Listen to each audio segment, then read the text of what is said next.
So I'll be showing you how to turn on or how to switch on your Samsung Galaxy A35 5G. So this should be very simple. All you need to do is long press on this side button, this one right here on the right hand side. So just long press on that button until you see the Samsung logo and you feel a slight vibration. Then you can let go and allow the phone to boot. It's really that simple. Now, if for some reason you're pressing this button and nothing is happening, then your phone might have run out of battery.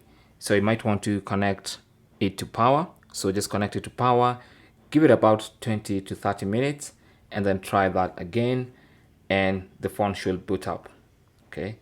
Now, in case it still does not boot up, then it might be a hardware issue. Then you might want to have it checked. If you have a warranty, you can maybe try and get it back. But that is basically how to turn on or how to switch on a Samsung Galaxy A35 5G. Thanks for watching. Comments and questions down below, and good luck.